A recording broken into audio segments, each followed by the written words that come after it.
Nigerian military in hot water over alleged brutalization of civilian staff. Despite CBN reassurances, Nigerians remain skeptical about banking sector stability. Disagreement among stakeholders over impact of electricity tariff hike. Away from Nigeria, 39 migrants die in Yemen boat mishap. Hello and welcome to Trust TV News Hour. I'm Aisha Salihu. The civilian staff of the Ministry of Defense under the umbrella of the Joint Executive Council have shut down the headquarters of the ministry in Abuja over alleged brutalization of their members by soldiers. The president of the council, Didam Joel, said the civilian staff of the ministry has been under detention for a month by military authorities, even though he's not a military personnel. Joel added that an assistant director of the ministry working at Command Secondary School, Ojo, in Lagos State, was equally brutalized on Monday without recourse to civil service rules. Army civilians are protesting outside the defense headquarters in Abuja on Monday. It's a sad day for us because the one that led to this action is because yesterday you see the videos trending where one of our assistant director civilian was brutalized by some private soldiers in Lagos, the Command Secondary School in Ipaja, Lagos, and they have killed somebody already, one of our members, Comrade Richard, for some months back. 2 months ago. And we have asked the management to react, but up to today we've not seen any action. And continuously, last month, one of our civilian staff was locked in the guard room at Jaji for 1 month, over a month now. It was because we had to meet the PAMSEC that they called and he was released. And then yesterday again, this action, this incident happened again. So it means we are. Meanwhile, in response to recent concerns raised by the Association of Senior Civil Servants of Nigeria regarding the treatment of civilian workers at Command Secondary School, Iyana Ikbaja, the Chief of Army Staff, Lieutenant General Tarid Lagbaja, has taken decisive action to address the situation. The move follows a protest staged by the civilian staff of the Ministry of Defense under the umbrella of the Joint Executive Council over the alleged brutalization of their members by soldiers. Lieutenant General Lagbaja expressed his unwavering commitment to upholding the rights of all personnel, including civilian staff. He emphasized that the Nigerian Army recognizes the vital role civilian staff play in supporting its operations and day-to-day administration, and is dedicated to fostering a positive and respectful working environment for all personnel. While acknowledging that misunderstandings or miscommunications may occur, Lagbaja stated that the ongoing investigation aims to provide clarity and implement necessary measures to prevent similar incidents in the future. President Bola Tinubu has condemned in strong terms the recent spate of attacks against citizens in Dusin, Dusimak and Kankara local government areas of Katsina State. While describing the latest attacks as grisly and sinister, the president emphasizes that more will be done to secure citizens and completely degrade terrorists and other harbingers of death and sorrow in any part of the country. In a statement issued by Special Advisor to the President, Media and Publicity, Ajuri Ngalale, President Tinubu directed security agencies to go after the assailants and ensure that they are brought to justice. The President condoles with the families of the deceased as well as the government and people of Katsina State and prays for the repose of the souls of the departed.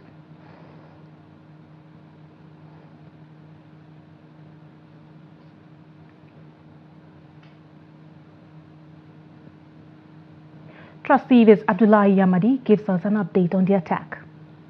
Well, as we are aware, Kankara local government is one of the worst affected by the activities of bandits. In fact, you will believe me that Kankara has made a lot of headlines over the last 1 decade. This time around, the worst affected communities include Dannakwabo, Gatakawa, Gidambaki, Gidamboka, Powa, Zangon Dansabo, Ergoji, and Malali villages. Some reports are giving conflicting figures about the number of people killed during the attacks, and at the moment, the number has risen to about 50, and the villagers are still counting. According to eyewitnesses, 11 people were buried in Kankara town, the headquarters of Kankara local government. 11 dead bodies were laid to rest at Dannakwabo and about 13 at Ergoje village areas. This beside 20 people that were shot dead while working on their farms, including 5 children who were fetching grasses or animal feeds and firewood around Malali village area.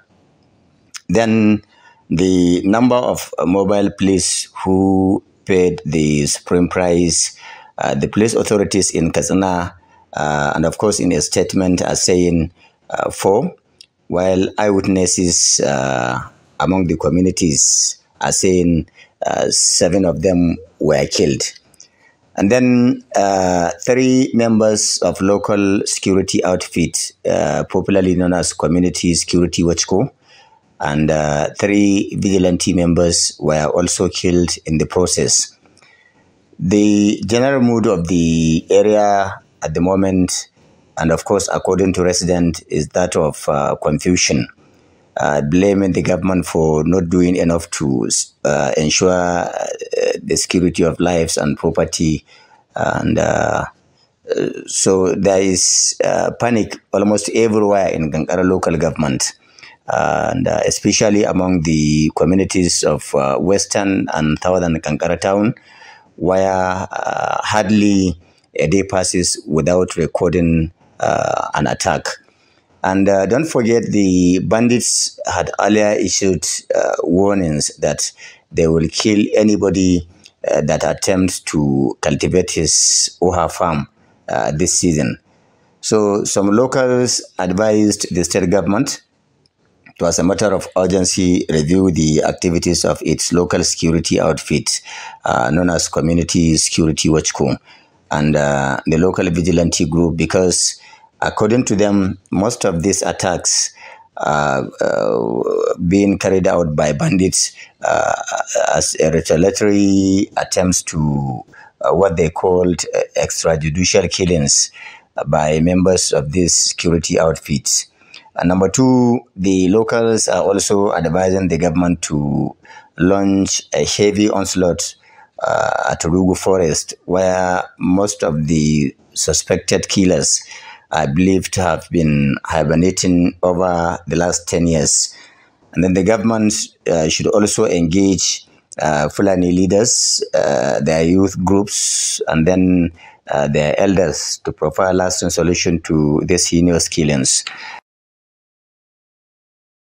Trustee is Abdullah Yamadi there on the recent attacks in Katsina State. More on security matters. Suspected Boko Haram insurgents have abducted passengers along the Maiduguri-Kano highway. Sources told Daily Trust that the insurgents struck between Garin Kuturu and Mananeri village near Ono along the Damaturu highway at about 5:50 p.m. on Monday. They reportedly blocked the highway and forcefully took away some passengers. The incident left hundreds of travelers and commuters stranded on both ends of the ever-busy road, forcing them to return to Benishek and Ono. Residents narrated how many commercial drivers took refuge in their community momentarily while the insurgents were operating between Garin Tukuru and Menenere village. In Abuja, the air is filled with anticipation as families prepare for Salah. This festive season, known for its vibrant celebrations, also highlights the significance of traditional fashion, especially for children. However, this year, tailors across the city are facing a disheartening trend. Trustee Habibat Ajayi has more to this. Markets of Abuja are bustling with activities as families gather to purchase fabrics for their Salah outfits. Children's fashion takes the spotlight, with parents eager to adore their little ones in the finest attire. Behind these exquisite garments are the skills hands of tailors. However, despite the festival rush, many tailors are facing a significant decline in orders this year. We have some delay because of the light issue. Because if you are planning to sew a cloth in a week, maybe you don't have light for like 3 days. That is a step back. So we really have challenge. People are coming for patronage, not too high because of the economy. This current government and current situation we are in now, people are not coming out to sew like before. I believe even when there is no light, there is a way people will come out to complain to the management of the market. But people are not more coming out like that because people are not coming out like that because there is no more, there's not more work like that because I believe this economy affects everybody. That is why. Thank you so much. You are welcome.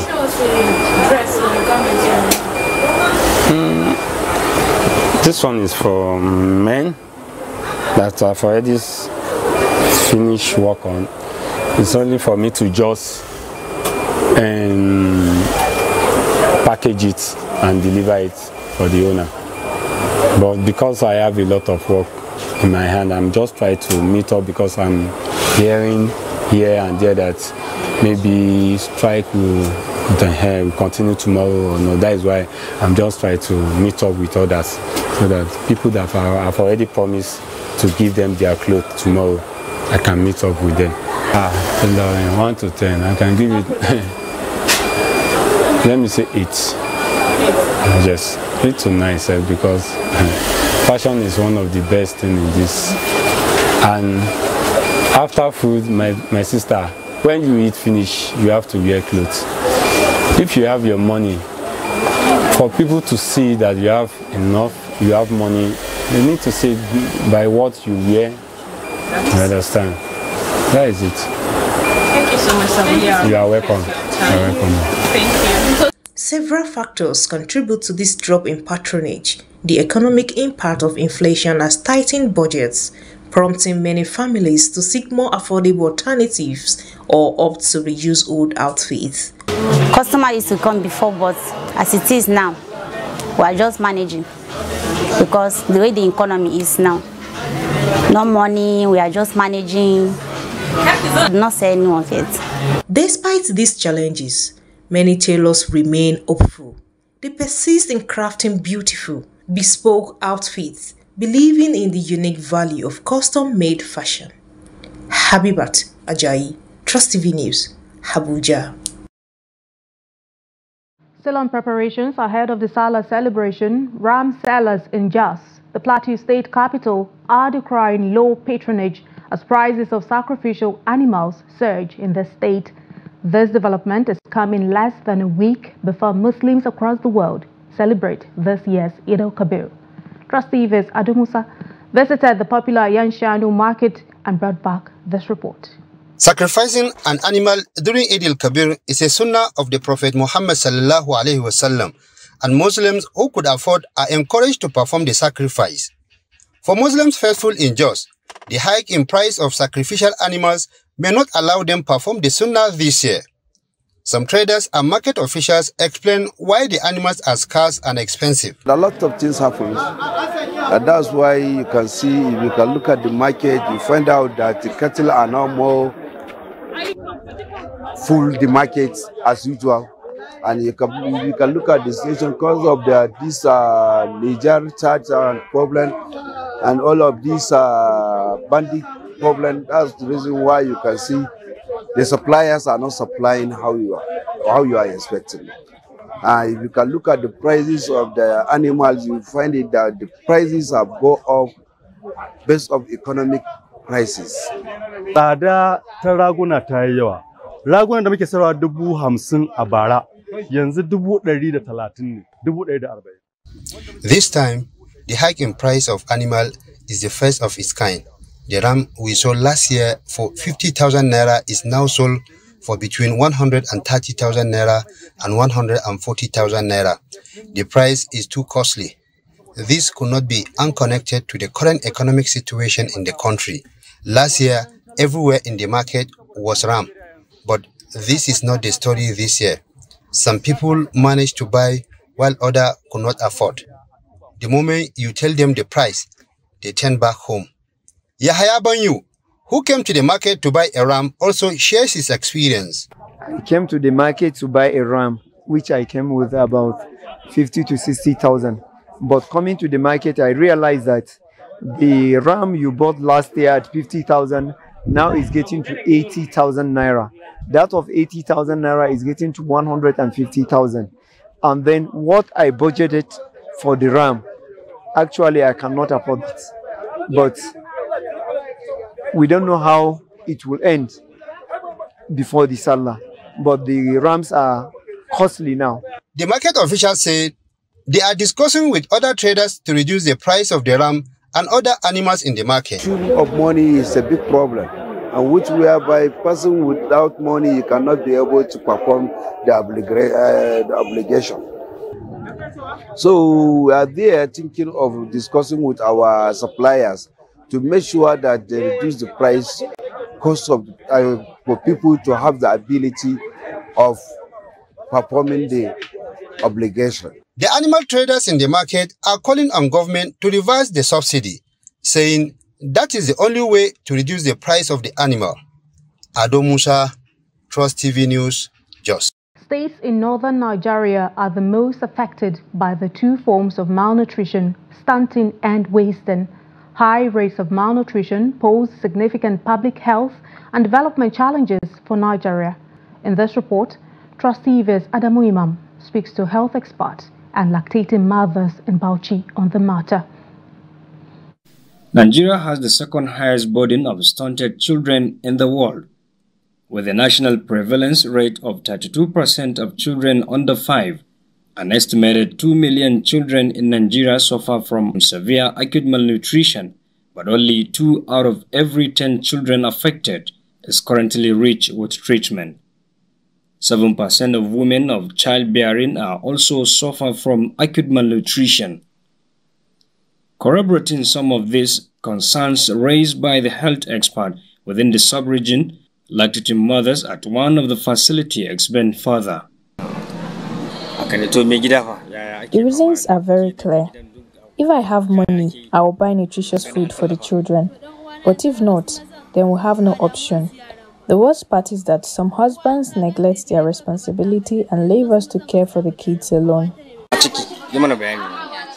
From the time of conception, we usually don't have nutritious food to eat, so the tendency of being malnourished is very high, and some of our children are already stunted. But we thank God for the care we receive at Tirwun Health Facility, especially the distribution of ready-to-use therapeutic food for children's survival. We are currently in a difficult situation, struggling to feed ourselves even twice a day. Some of us are pregnant or nursing mothers. We have not eaten well, so how can the children be properly fed in this food crisis? Now, getting food is very hard, unlike before. With no enough breast milk, we can't escape from malnutrition. Healthcare workers lamenting the alarming trend of severe acute malnutrition among children have expressed deep concern and are calling for urgent humanitarian assistance. They emphasize the need to scale up efforts to mitigate this life-threatening condition that is devastating young lives. This facility is congested during malnutrition clinic days. We receive at least 300 to 400 mothers on clinic days. We ensure that every mother who comes for their reason gets the attention they need, especially those from hard-to-reach community areas. That is our biggest challenge here. We usually sensitize the lactating mothers on how to use RUTF. advising them to use amoxicillin syrup first to avoid diarrhea when they start eating RUTF. If the government can do more to provide additional amoxicillin for this purpose, it would greatly benefit the malnourished children. Doctors Without Borders emphasize that collaboration is key, affirming that the region needs proactive measures to stem the tide in the health sector.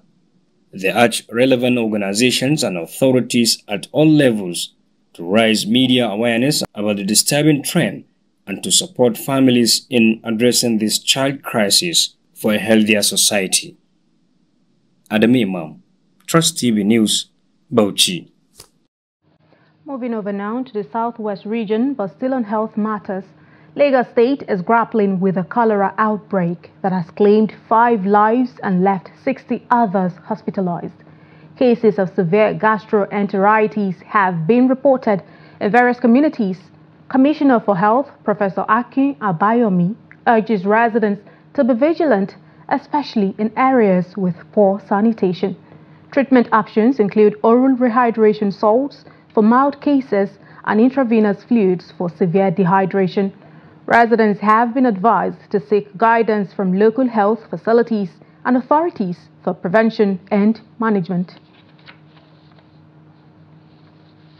Away from health matters, the Central Bank of Nigeria has again reassured the banking public of the safety of their deposits and the resilience of the banking system in the country. The CBN's comments were in response to concerns in some quarters about the stability of certain Nigerian banks following the revocation of Heritage Bank license. In this report, Trust TV's Newell Sampson speaks to a financial expert and bank customers over rising tension in Nigeria's banking sector. Last week, the revocation of Heritage Bank license by the CBN sent shockwaves across the banking sector, with rumors making rounds that more banks will lose their operational license. According to financial expert Bayonle Omoyele, ensuring the safety of depositors' funds is not the primary issue. Instead, the focus should be on addressing bad loans issued by banks, which often lead to revocation of their licenses. To be candid, all the funds in Nigerian banks are very safe because NDIC have the mandate to insure all depositors' funds. Either it's a microfinance bank, a mortgage bank, or commercial banks, irrespective of the banks, the depositors' funds are well insured. Don't forget, it is the loan disbursement that banks use to make money. So if that ecosystem is, if the source of the payment is not clear, if the ability to recover loans from those that don't want to pay is not clear, banks will continually having problem. And when they're having problem, they're volatile. Speaking to Trust TV News, some bank customers expressed concern over the Apex Bank's statement. I was just given a check for Heritage Bank on 30th for me to go on this thing. They say that the bank is closed, and this thing is affecting the customer seriously. And before you can retrieve your money, especially those of them that are doing business, it becomes a difficult issue. So I will advise that most of the customers, if you are putting your money, don't put it on this new generation bank. So they should go back and work on them so that the masses will have the confidence that they are living in a country where their resources, their money are safe. So as it became clear, so Nigerian bank, they should go back and work on themselves and come back and tell the public the truth. That's all. They should try as much as they can to create the awareness that this is our aim of doing this. Everybody is safe. We are not causing harm by withdrawing the license of Heritage. I think that should be the best. Someone cannot stop bringing money to bank now. Anything they will do, or charges, or do something, anyhow they will still bring our money to bank. So you cannot keep money for home or somewhere else. Bank is still more safer than anywhere else. Experts have called on the federal government to hold defaulters of bank loans responsible in order to save the banking sector from major catastrophe. Newell Sampson, Trust TV News, Abuja. There has been disagreement on the advantages of raising the energy tariff among the Manufacturers Association of Nigeria.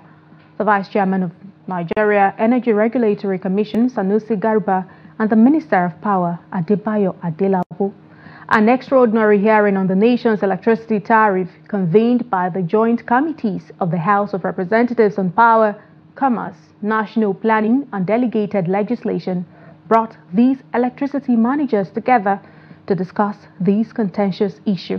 The report. On the frolic of their own to run anyone down. They are here to carry out their job as allowed by Section 88 and 89 of the Constitution of the Federal Republic of Nigeria. Your opinion matters. And that is why you're occupying the various positions you're occupying as a stakeholder. Our consultation with the stakeholders in the industry, NERC, the ministry, the discourse, as well as TCN. We did that before this came, and this is a continuation of that same process. We're here to find lasting solution to it, and for the general public to hear the full side of the story.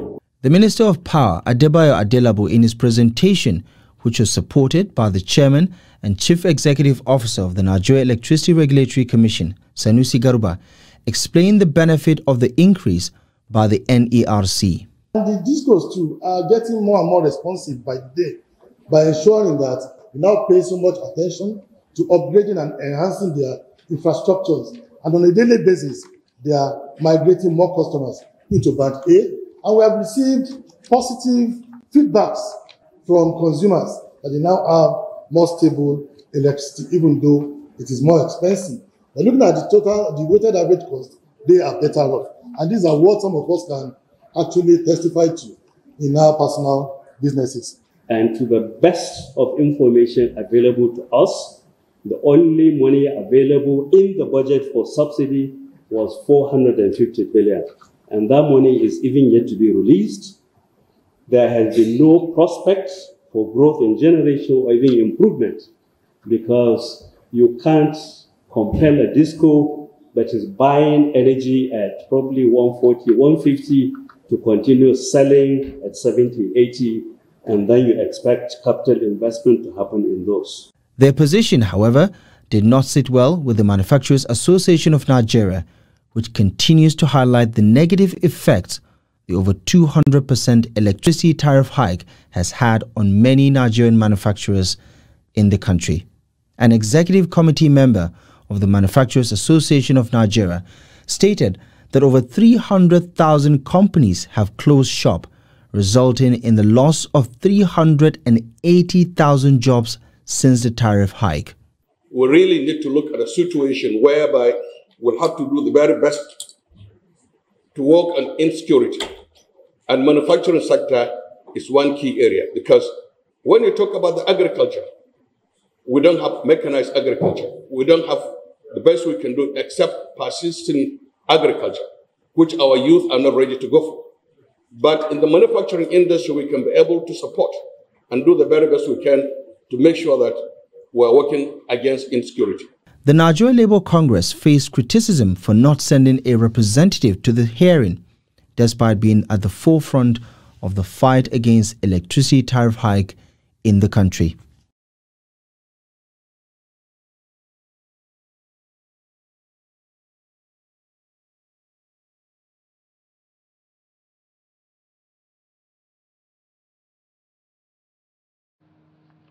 You're watching the News Hour on Trust Television. Still ahead.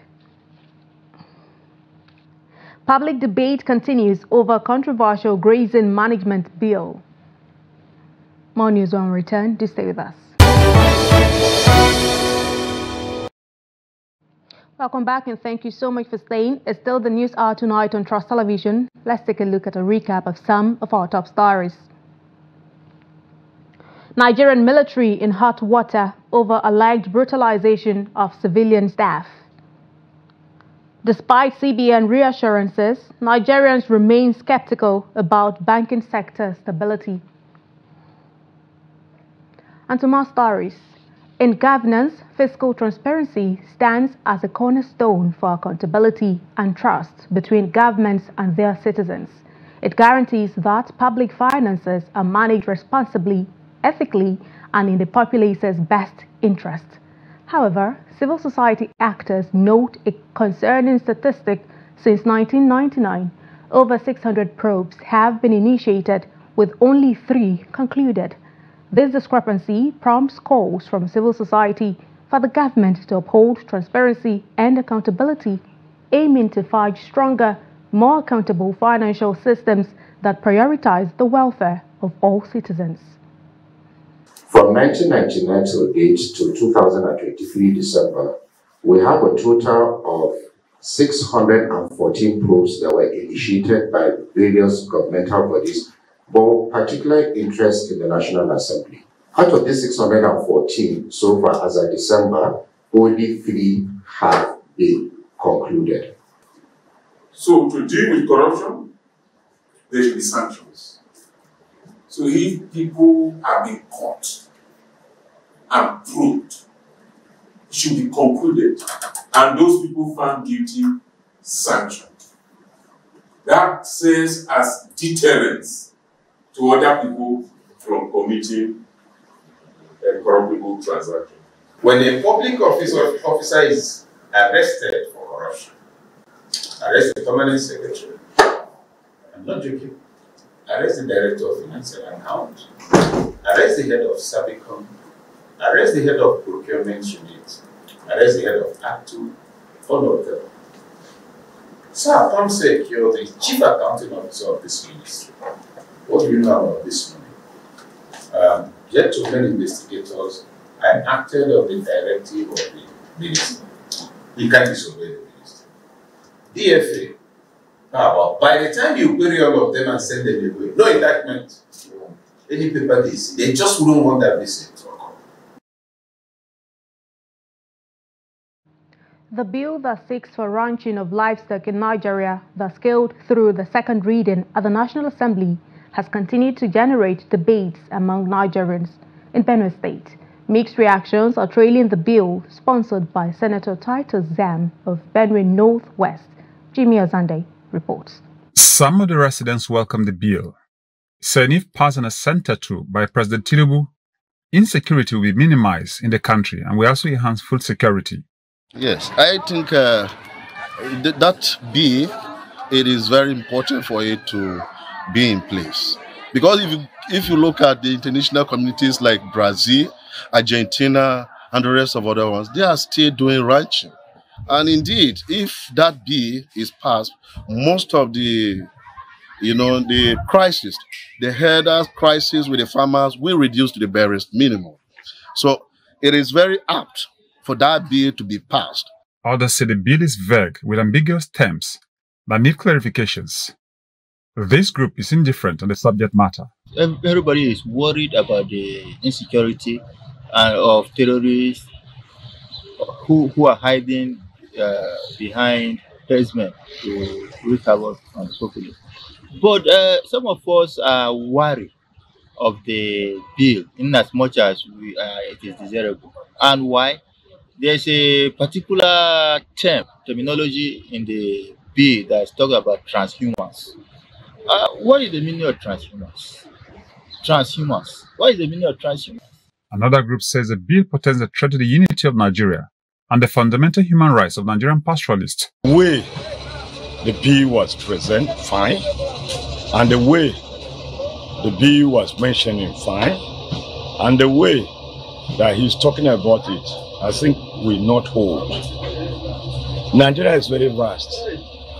Very vast in the sense that you can't say that somebody who is rearing a cattle, that is herders, will not stay where he is. The only thing I was expecting them to do is to create ranches all over 774 local government. It is left to be seen what becomes of the bill. In the meantime, it has scaled through the second reading, and it is now a subject for public hearing and debates in the respective committees of the Senate. Jimmy Azandi, Trust TV News, Makurdi. And to politics. Ahead of the local government elections in Adamawa State, Governor Ahmadu Umaru Fintiri has declared that all 21 local government council running mates will be women. The governor made this announcement during a stakeholders meeting of the People's Democratic Party in the banquet hall of the Government House in Yola. Gibson Swadigo reports. Stakeholders from the 21 local governments of Adamawa State gathered at the Government House Yola for a discussion ahead of the council polls slated for July 13, 2024. The meeting was convened at the behest of Governor Ahmad Fintri.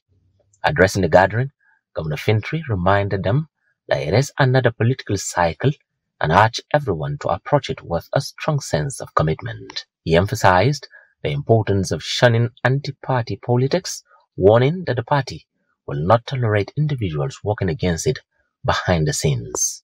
And to assure you that this commitment we are putting into this local government chairmanship election is to ensure the winner don't take all.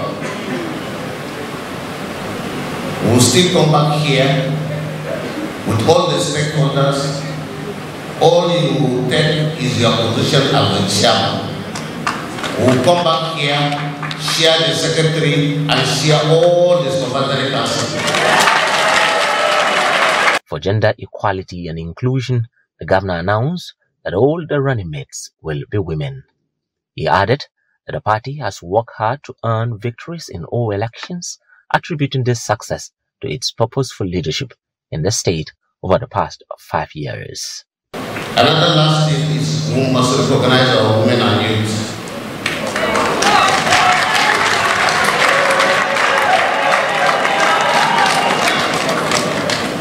They have stood with us during the last election. They are still with us, and we will pay them back.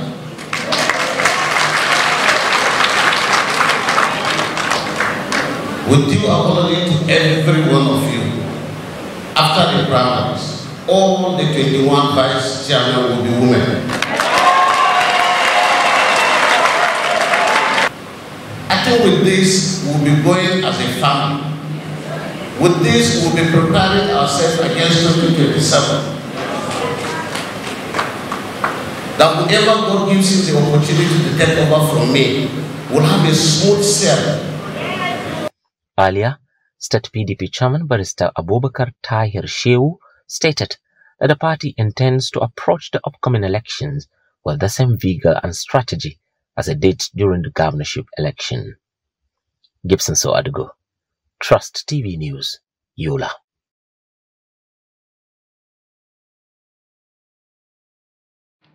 The Borno State Acting Governor Usman Kadafor has inaugurated the distribution and sale of fertilizers to farmers across the 27 local government areas of the state.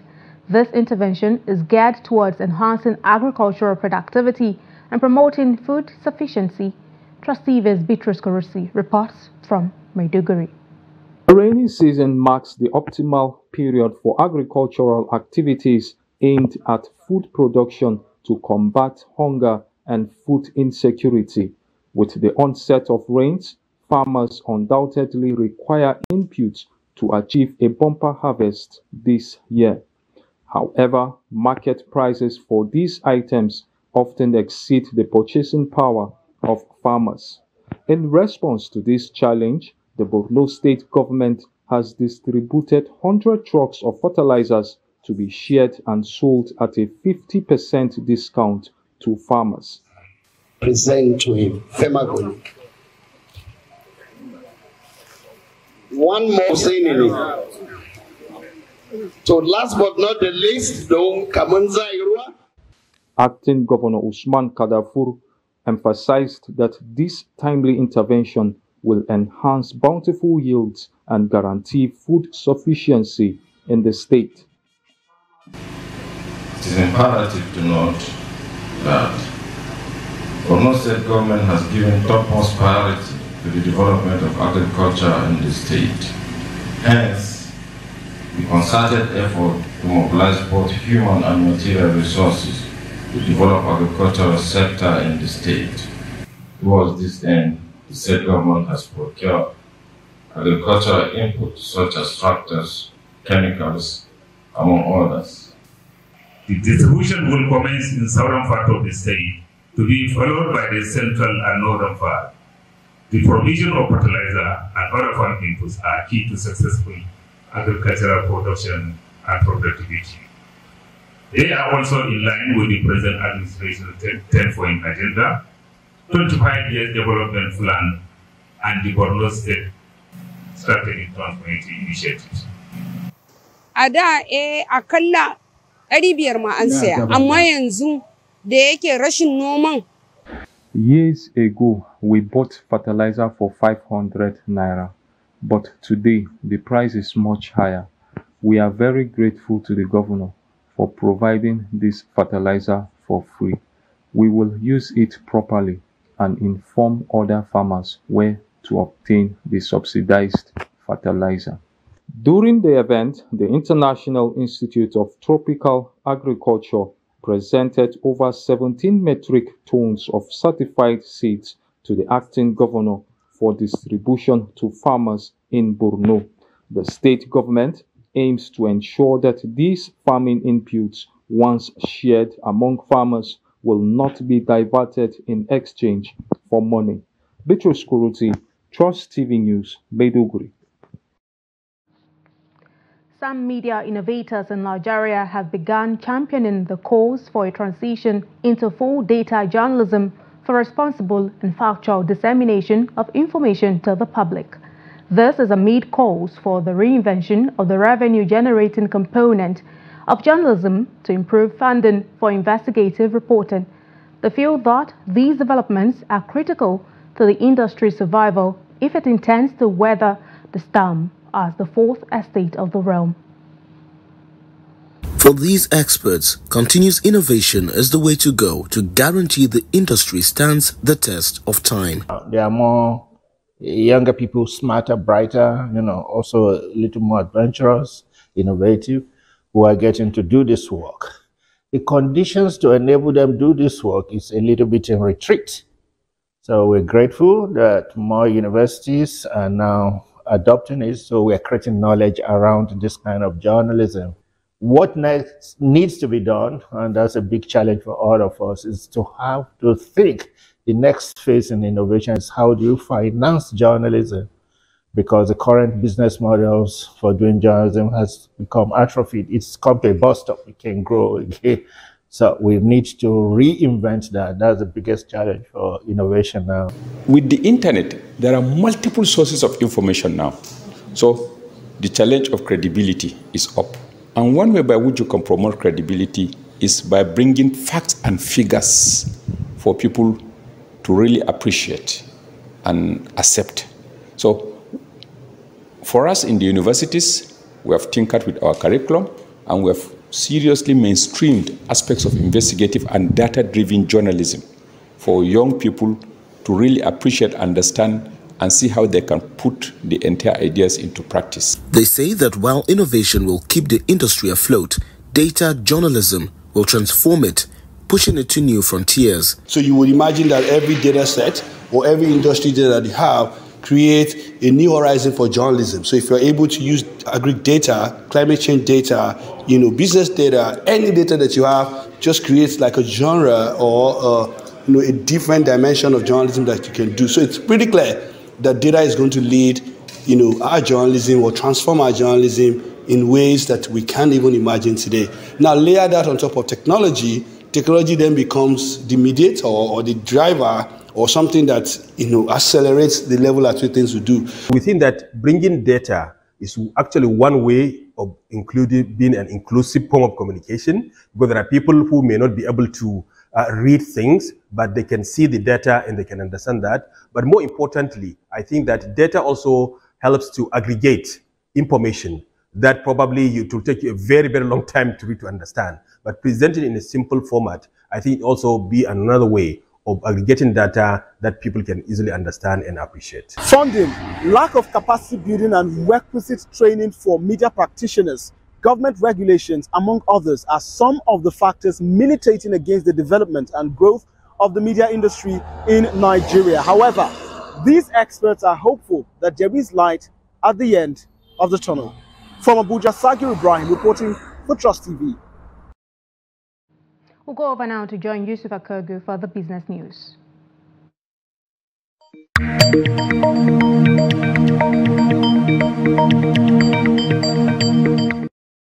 Welcome to Business News. I am Yusuf Akogu. Banks borrowing from the Central Bank of Nigeria (CBN) fall by 10.6% month-on-month in May to 10.9 trillion naira.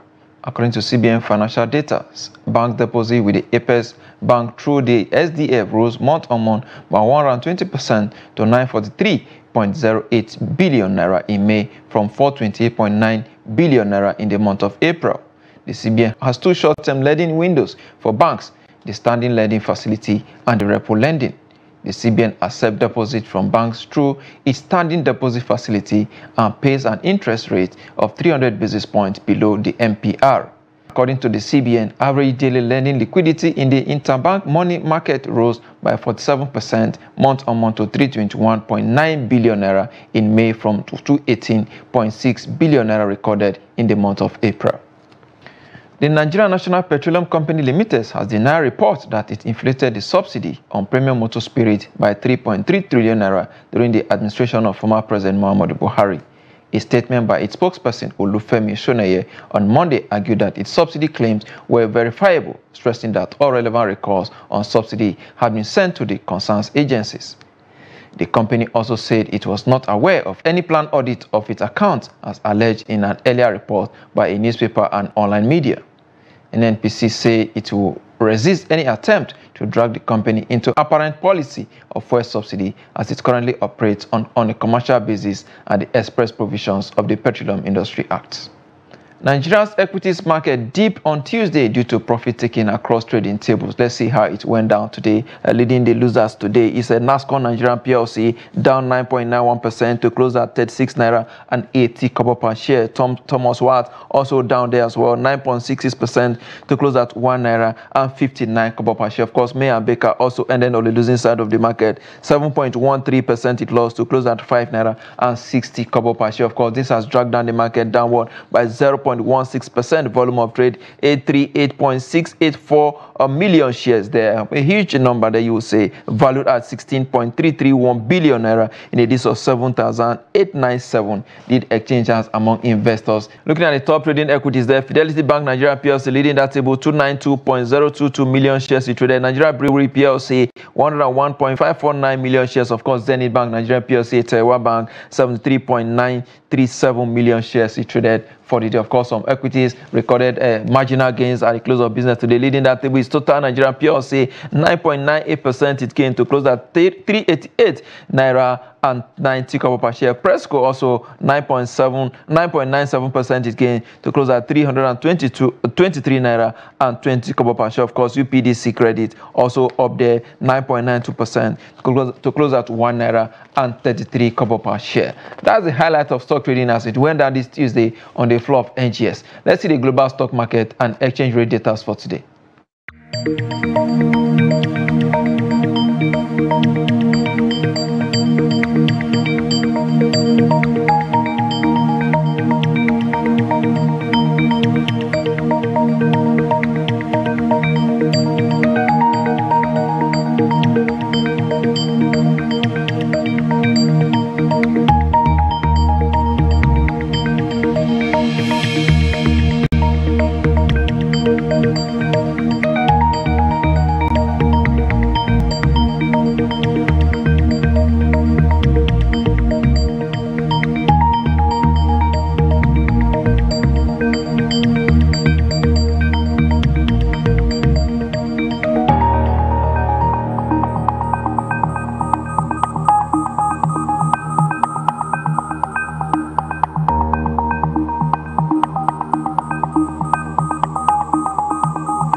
Oil prices are largely steady on Tuesday as investors await for US and China inflation data and the outcome of the Federal Reserve's policy meeting to see how changing prices could hit demand. At the London market, European Brent sells for $81 per barrel. For the OPEC basket, price moves up to $80 per barrel. And that's business. I am Yusuf Akogu.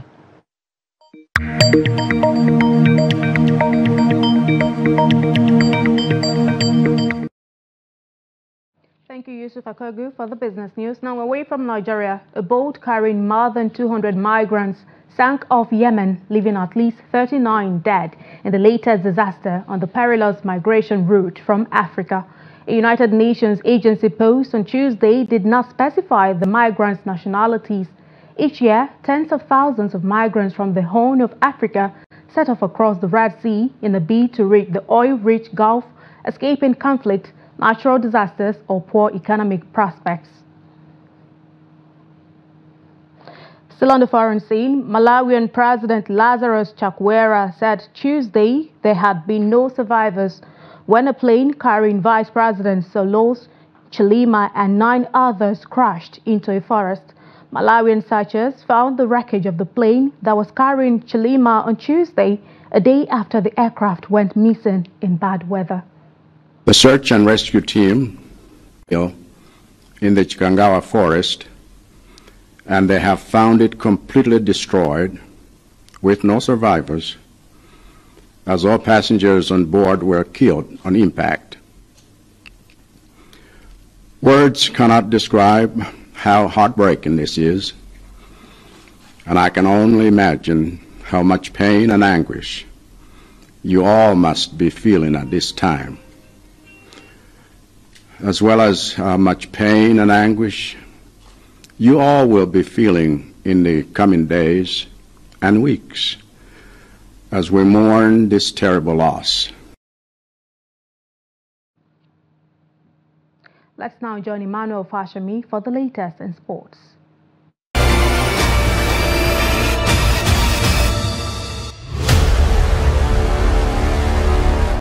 The Super Eagles have apologized to Nigerians after losing 2-1 to Benin Republic on Monday in the 2026 FIFA World Cup qualifying match at the Stade Felix Houphouët-Boigny in Abidjan. The pledge to battle valiantly to guarantee that Nigeria picks a ticket to the World Cup finals in a tweet on its Twitter account. Now that we are back in the nation, we are not pleased with how 2 games went. After internal discussion, we have decided to push ourselves to the very end in order to achieve our goal of qualifying for the 2026 World Cup. We really appreciate your support and won't take it for granted. Super Eagles are still on 3 points as a result of the loss. They are destined to win each of their final 6 qualification games in order to have any hope of competing in Canada, USA, and Mexico 2026 FIFA World Cup. President, Athletics Federation of Nigeria, Tinubu Okowa, has mandated all athletes looking to represent the country at the forthcoming 2024 Paris Olympic Games to attend the Nigerian trials, which will hold from June 16 to 18 inside the main bowl of Samuel Ogbundia Stadium in Benin City. Making his stance clear in Monday's release by athletics body, Okowa commended the athletes for their determination to qualify for the Olympics. He said the athletes have shown commitment, determination, and desire to succeed in their careers by picking Olympic qualifications. They deserve our collective appreciation. He added the athletes will be picked in accordance with their performances at the trials because it will largely determine who goes to Paris for the games. Meanwhile, the chairman of Edo State Sports Commission, Yusuf Ali, said the state is waiting to receive the athletes for the trials. The trials are expected to throw up the best of Nigerian athletes based at home and abroad for the July Paris Olympic Games in Paris, France. And that is sports. I am Emmanuel Fashimi.